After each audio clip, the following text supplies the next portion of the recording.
हमारे कोई सद्गुण, कोई निकुंज उपासना, कोई राधा प्रेम किंचित मात्र नहीं था, तब हम पे कृपा हुई है। अब तो अपने चरण शरण में, अब तो अपने घर में, अब तो अपनी प्रेम पंक्ति में हमें बैठाल दिया गया है। अब हमें चिंता नहीं करनी, अब हमें चिंतन करना है। हमारे हृदय में ये विश्वास हो जाना चाहिए कि मुझ अनाधिकारी के किसी भी साधन को देखकर नहीं घसीटा गया है, अपनी कृपा से मुझे लाडली लाल ने घसीटा है, तो अब वो मुझे इस माया के प्रवाह में बहने नहीं देंगे। पर हमको अब इस कृपा का अनादर भी नहीं करना है।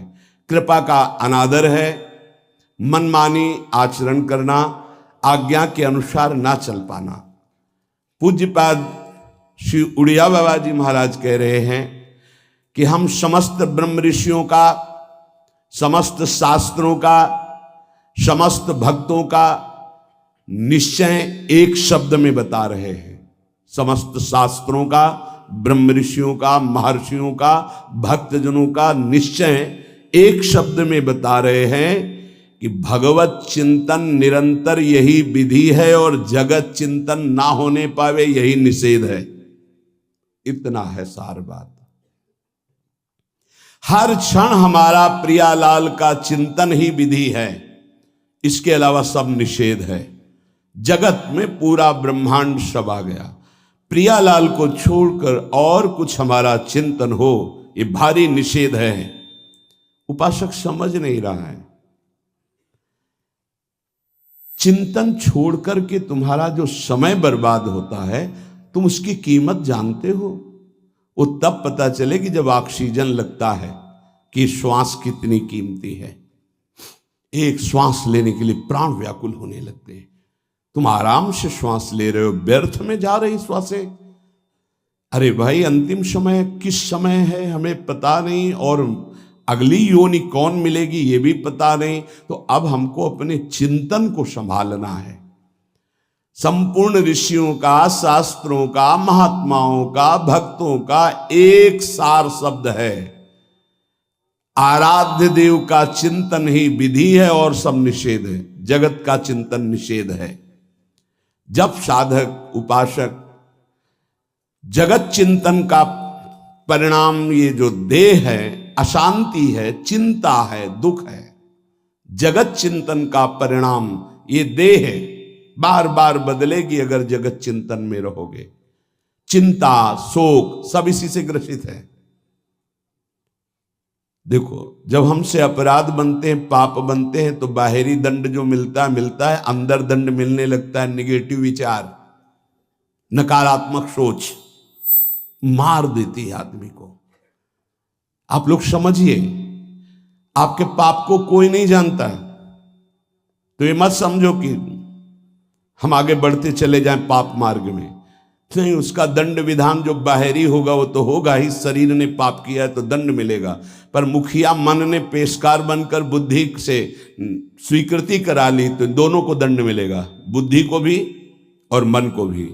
क्या दंड मिलेगा? वो पाप नकारात्मक सोच, नास्तिकता पैदा कर देगा, निगेटिव विचार पैदा कर देगा। मार दिया।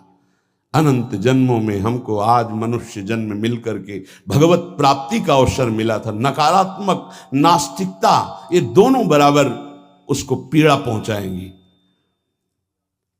हमारी कामना नहीं पूर्ण की तो हम भगवान को गालियां देने लगे, भगवान के विरुद्ध।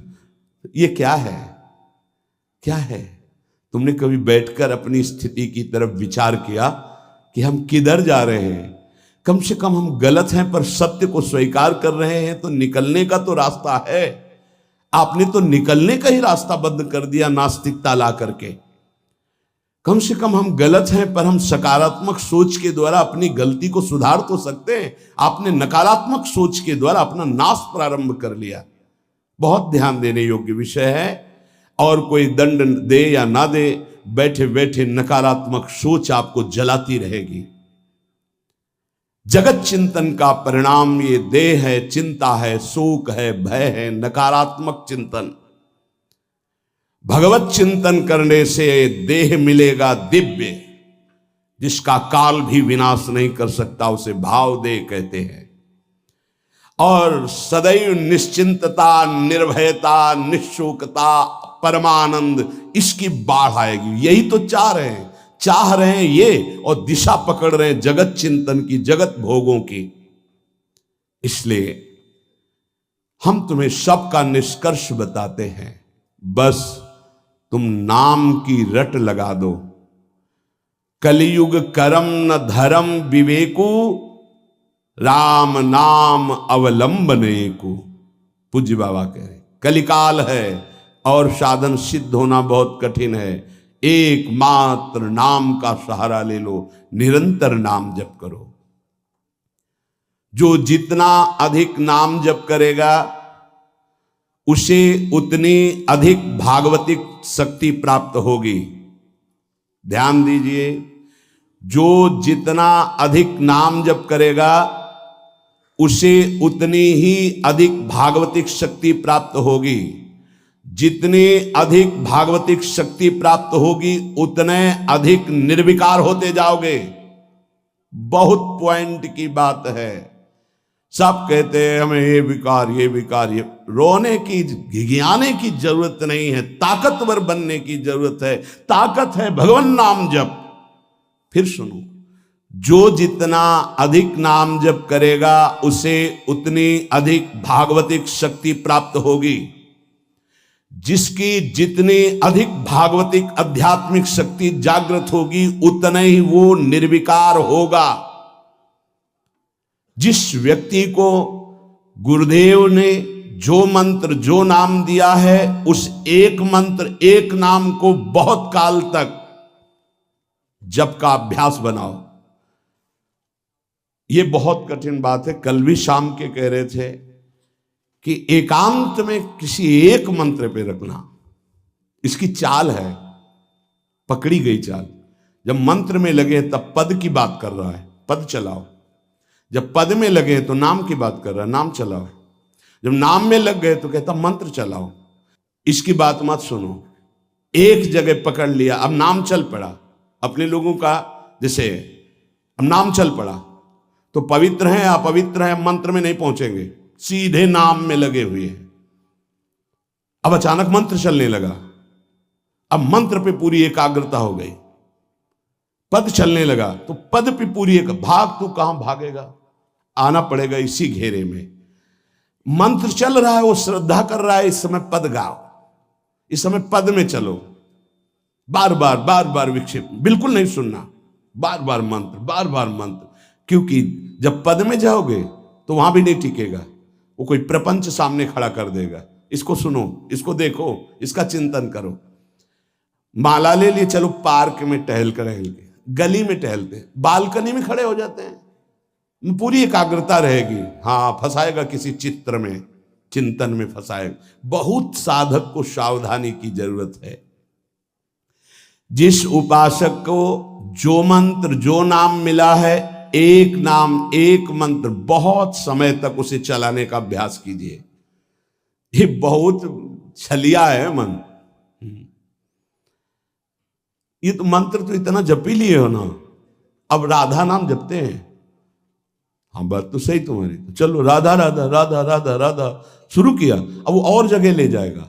इसका मतलब इसकी सलाह सत से सत, पहले सत से सत और फिर सत से असत में ले जाएगी। इसका मतलब जहां में लग गए वहां में लगना चाहिए, इसकी सलाह नहीं माननी चाहिए। ये बहुत सलाहें देता है, सलाह देना इसकी स्वभाव, प्रवृत्ति, संकल्प, विकल्प, इसी को रोकना है। उपासक पकड़ पाओ तो बहुत लाभ प्राप्त होगा। सब इस समय हमें ये नहीं देखना कि मानसिक से कितना लाभ है, उपांशु से कितना, ये सब बातें मत देखो। अरे वाचिक से 10 गुना उपांशु, उपांशु से 100 गुना मानसिक, ये गुना उना हमें नहीं चाहिए। इस समय हमें भगवदाकार वृत्ति करनी है। हमें कोई लाभ हो हानि हो, गुना से मतलब नहीं है। वहां जपने से इतना लाभ, वहां जपने, हमारा केवल लक्ष्य है प्रभु का स्मरण। पकड़ो बात। अब वो अगर मानसिक नहीं हो रहा तो उपांशु आते हैं, उपांशु नहीं हो रहा तो हम वाचिक आते हैं, वाचिक नहीं हो तो हम कीर्तन करते हैं। छोड़ेंगे नहीं तुम्हें, बख्शेंगे नहीं। अनन्य चेता सततम, हमें सतत अनन्य चित्त को अपने आराध्य देव में जोड़ना है। जिस उपासक में भोगों की त्याग वृत्ति अधिक है वो बहुत जल्दी सिद्ध होता है। पकड़ो, जो पुरुषार्थ तो करता है पर साथ में भोगों को भी भोगता है, उसकी आसक्ति भजन में नहीं हो पाती, वो आगे नहीं बढ़ पाएगा जब तक वो अपनी वृत्ति को सुधारेगा नहीं। जो तत्व ज्ञान प्राप्त करना चाहता है या प्रेम प्राप्त करना चाहता है, उसको चाहिए कि सदगुरु की अधीनता स्वीकार कर ले, क्योंकि बिना सदगुरु की अधीनता के उसे परिपक्व अवस्था प्राप्त नहीं होगी। जो सदगुरु बतावें, नियम दे, उनका अक्षरशः पालन करे। जब सदगुरु की कृपा से अधिक जप होने लगता है तो शरीर के परमाणु नामाकार मंत्राकार हो जाते हैं। जैसे आपको सत्संग में याद हो बताया कि पूज्य बाबा श्रीधर जी के जब चरण चापने 8 बजे रात्रि के जाते थे तो चरण स्पर्श करते ही ऐसा लगता मशीन फिट हो गई हृदय में, मंत्र ऐसे चलने लगता। तो अधिक समय बाबा की समीपता में बिताने की कोशिश करते, पर वो जब एकदम भाव में डूब जाते तो अपने लोग छोड़ के चल देते थे, विक्षेप ना पहुंचे उनको। बड़ी उत्तम अवस्था पूज्य बाबा की, बड़ी उत्तम अवस्था। भजन और दैन्यता ये 2 जीवन में उनके बहुत जोर की थी। कहीं कोई किसी भी तरह का अभिमान नहीं, दैन्यता की मूर्ति। और भजन के तो इतने भूखे कि रात दिन करने पर जो वैष्णव जाए उससे यही भिक्षा मांगते थे, राधा रानी से प्रार्थना कर दो कि थोड़ा भजन बन जाए। यहां थोड़ा भी भजन नहीं बनता और हम कहते हैं भजनानंदी, और वो भजनानंदी और वो कह रहे हैं कि थोड़ा भजन बन जाए। क्या भजन से प्रीति है उनकी। अधिक जप करने से शरीर के परमाणु मंत्राकार नामाकार हो जाते हैं। बड़ा प्रभाव है महापुरुषों के स्पर्श का। जीवन भर के लिए बात समझ में आ गई कि महापुरुषों का शरीर पांच भौतिक नहीं होता, वो दिखाई देता है। भजन और लीला चिंतन के प्रभाव से दिव्य लीला में हो जाता है। अधिक जप करने से शरीर के परमाणु मंत्राकार हो जाते हैं, नामाकार हो जाते। सच्ची हम जीते ही उनकी चरण रज से, उच्छिष्टामृत से, उनकी करुणा कृपा से ही हमारा जीवन है, चाहे परमार्थ में चाहे स्वार्थ में, गुरुदेव की कृपा से ही। जो नाम है इसमें सूचि असुचि, पवित्रता पवित्रता, समय कुसमय, स्थान कुस्थान, इसका कोई विचार नहीं। लेकिन मंत्र में इसका विचार। मंत्र नहीं चला सकते कि शौचालय में बैठे मंत्र जप रहे हो, या आप लघु शंका करते हुए मंत्र जप रहे हो, या आप शौचालय लघु शंका से निवृत्त होकर पवित्र नहीं हुए, वही कपड़े जो शौच में वही नहीं, ऐसे नहीं, फिर आपकी बुद्धि विकारग्रस्त हो जाएगी। ये महापुरुषों के निर्णय है। जो नाम जप करता है, भगवान नाम कीर्तन करता है, तो उसमें निश्चित भाव जागरण होता है। पर हमारी प्रार्थना है, निवेदन है, पूज्य बाबा कह रहे, असलियत में जब तक तुम्हारे अंदर कोई भाव तुम्हें बेशुद्ध न कर दे तब तक कोई नाटक मत करना। अरे बड़े भावुक हैं भाई, ऐसे से ऐसा रोना, चिल्लाना, बेसुरा बोलना, नाचना, गिर पड़ना, मूर्छित हो जाना, असलियत में ये सब भाव आते हैं। जब अधिक नाम जप, नाम कीर्तन, तो ये सब जागृत होता है। अगर ईमानदारी से जागृत नहीं है तो कोई इस भाव का नाटक न करे। बाबा कह रहे, नहीं तो दम्भ रोग लग जाएगा आपके भजन में और वो आपको पतित कर देगा। अत्यंत बड़े हुए भाव के आवेश में जब आपको स्मृति ना रहे तो दूसरी बात नहीं। आप कभी ऐसे भावों का प्रादुर्भाव दिखावा ना करें, नहीं तो दम्भ लग जाएगा। भाई मैं तुमसे बहुत एकांतिक बात कहता हूं कि एक आदमी ध्यान करे और एक आदमी नाम जप नाम कीर्तन करे, तो थोड़े समय में तुम देख लेना कि नाम जापक और नाम कीर्तन करने वाले की आध्यात्मिक उन्नति कितनी जोर की हुई है। पूज्य बाबा साक्षात ब्रह्म है। इन्हीं की कृपा प्रसाद से पूज्य पंडित गया प्रसाद जी महाराज ब्रजमंडल के सिद्ध महापुरुष, इन्हीं को गुरुदेव के रूप में वर्ण करके ऐसी उच्च अवस्था प्राप्त की थी कि गीता वाटिका से भाई जी और राधा बाबा परम प्यार दुलार आदर पूज्य पंडित गया प्रसाद जी का करते थे। देखो कलयुग को बहुत खराब बताया गया है। पूज्य बाबा कह रहे युग है भी इसमें बहुत दोष, परंतु हम आपसे कहते हैं कि कलयुग बहुत महिमामय भी है। बड़े बड़े ऋषि मुनि देवता याचना करते हैं कि मुझे कलयुग में जन्म मिले। क्यों?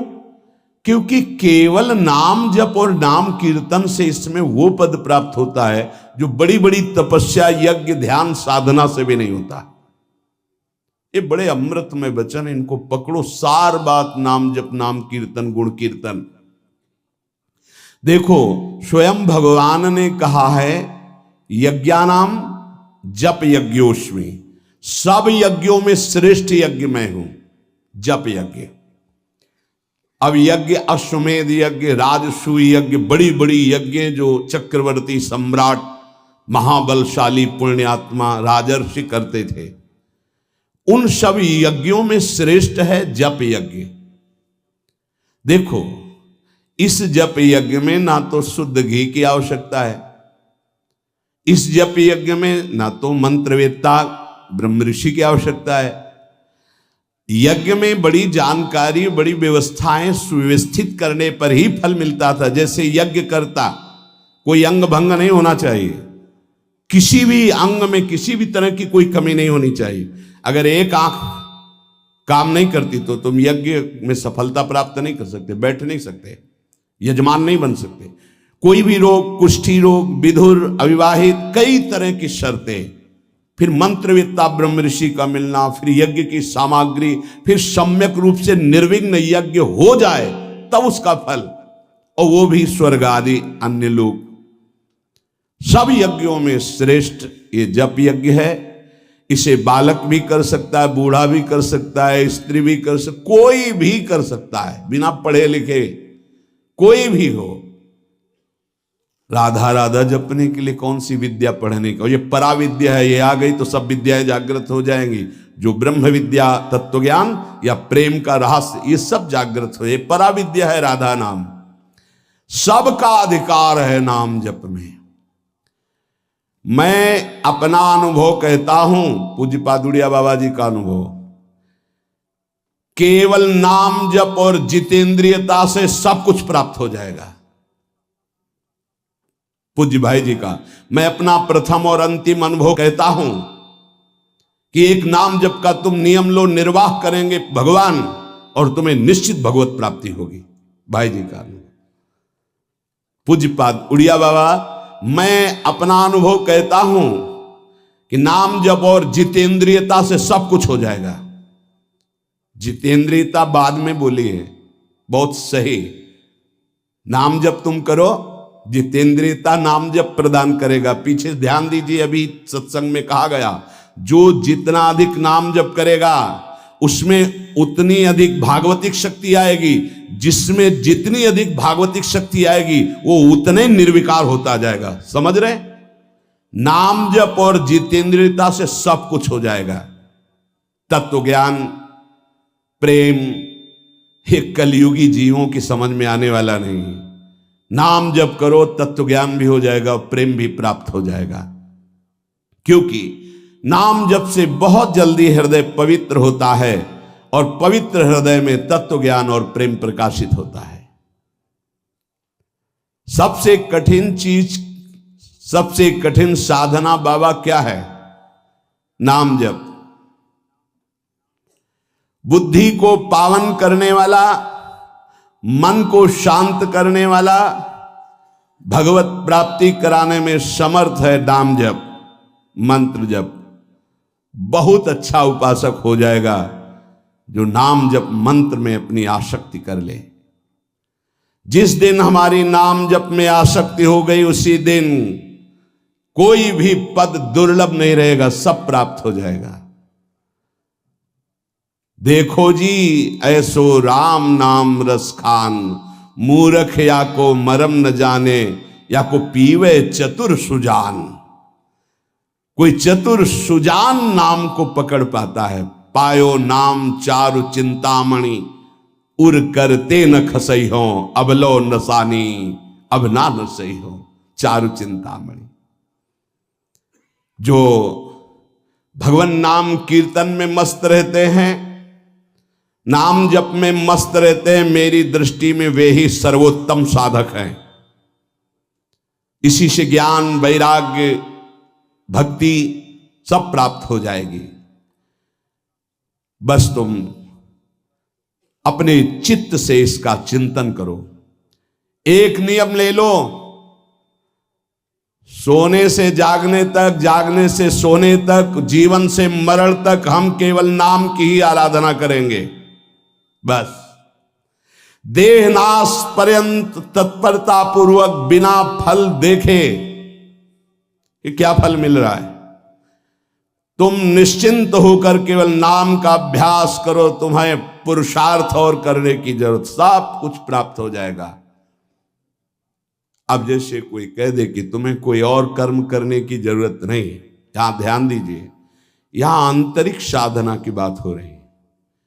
भाई तुम गृहस्थ हो, व्यापार करो, किसानी करो, नाम चलाओ, एक एक फावड़े में नाम चलाओ। ग्राहक से बात कर रहे हैं, भगवान का स्वरूप मानकर बात की, इसके बाद खाली समय में नाम जप कर रहे हैं। विद्यार्थी हैं, अपने स्कूल का कार्य किया, शेष समय जितना जो हम समय बर्बाद करते हैं उसमें नाम जप कर लिया, महान बुद्धिमान हो जाएगा वो। बोले हम विद्यार्थी हैं, हमारे पास समय नहीं। भाई तुम विद्या अध्ययन 24 घंटे करते हो, 8 घंटे हमने तुम्हें नींद के दे दिए, 8 घंटे। और अगर आप 2 घंटे जो इधर खेल कूद में, उद्दंडता में, उनको नाम जप में लगा दो, एक महान पुरुष बन जाओगे। तुम्हारी उत्तम आकांक्षा भगवत प्राप्ति की जागृत ना हो जाए तो बताना। जिसकी बुद्धि पवित्र है वो जिधर लगाए उसमें प्रवीण हो जाता है। नाम जप के लिए सब, हम गृहस्थ हैं, हमारे पास समय, हम विद्यार्थी, हम व्यापारी। भाई ये कितने दिन रहेगा व्यापार, कितने दिन रहेगी ये विद्या, कितने दिन रहेगा तुम्हारा ये धन वैभव ऐश्वर्य। अंतिम में ये नाश का खेल यहां अवश्य होता है। इसका नाम ही मृत्यु लोक है। यहां सब कुछ मरा हुआ है, प्रतिपल मर रहा है। जो तुम्हें दिखाई दे रहा है वो नहीं दिखाई देगा, आज है कल नहीं दिखाई देगा। गाड़ी में गाना बज रहा है, बड़े रफ्तार से गाड़ी चल रही है, बड़ी मस्ती, 1 सेकेंड में सब के सब राधे श्याम। उनको क्या पता कि ये मस्ती बस अगले सेकेंड में नष्ट होने वाली, ना देह रहेगा और ना ये मस्ती रहेगी। इसलिए राधा राधा राधा, यदि राधा नाम कीर्तन चल रहा है, अगर देह छूट भी जाए, किसी कारण से नवीन देह मिलेगी तो बहुत उत्तम मिलेगी, बढ़िया संस्कार मिलेंगे, क्योंकि नाम। और अगर कहीं अंतिम चिंतन में राधा ही नाम, ये हम कह रहे सुनने की, और अगर चिंतन में राधा नाम रहा, शरीर छूटा, तो श्री जी को प्राप्त हो जाओगे।